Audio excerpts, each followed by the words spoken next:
Hello, Rudy Points here. Now, before we go too deep into the video, I wanted to give a shout out to my patrons over there on Patreon. So I'll leave it a link in the description if you want to go support us over there. So, I know I have not been overly active over the past about week, and there's some good reasons for that. Now, the first one is probably the most immediate is, where is the 747? You can see here that there is no 747 where it usually is, right here next to the 787 and over by the 727.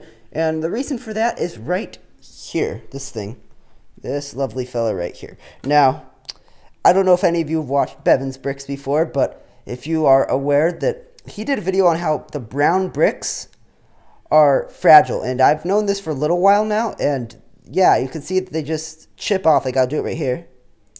See that? Look at that. This chips right off. So this, I was fiddling with the front of the 747, and this piece here failed somewhere in the core structure. I did eventually find it after trying to fix the plane multiple times. So yeah, the 747 went through a lot of trauma a couple days ago. Now, I did get the 747 here. I'll put some pictures up for you just so you can see exactly what happened.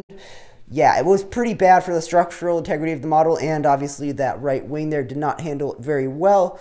But it's all back together, so don't worry. The 747 is not going anywhere. It's back together. But it's not here. I've actually stored it. It's under the table now, so if you look down there, I'm storing it there for now. And the reason is, two reasons. One, I need somewhere to assemble the B-36. And two, I feel like the 747 was falling a bit behind in techniques and stuff. I want it to look more like this, very smooth and slick and using all those curved slopes. And instead it was a little rough using older techniques. So when I get the time one day, I will go back and renovate it to look like that. So it'll look very nice, and I will renovate it. Now, to the B-36, as we're already almost 2 minutes in, yeah, a lot of progress has been made since the last time you saw this thing. We are at about a 4-foot wingspan, well, 3.5, 4-foot wingspan right now. And this thing's pretty huge, all right? It's going to have 6 engines. So you can see here, we've already got 2 installed on this side. I need to fill this gap right here, and 1 over here. But you'll see that there will be another one here, here, and then another one here. And actually, this thing has 10 engines because it also has these jet pods. I threw these guys. These are I actually like this design quite a bit. It's very light, so it won't stress the wing very much. So I threw a couple of these together. These are the jet pods that go out here in the outboard sections of the wings. Stretch. They go down here. So there will be one over here and one all the way over here, about right here. So, sorry about the shaky camera. That's where these are going to go. This thing's going to have about a 6-foot wingspan. So that's right, 6 feet. It's going to be massive. So yeah, and another cool thing is that I am motorizing all of the prop engines, or all the radial engines.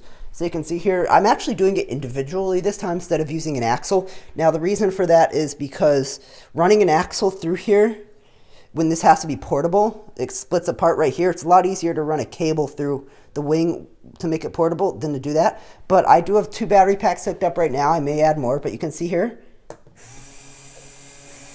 you can hear that running. I don't know if you can hear that in the video, but there are no propellers on it right now, so you can't really tell that it's running, but it is running, so don't worry. I'm going to shut that off because I'm not sure how long this is going to last.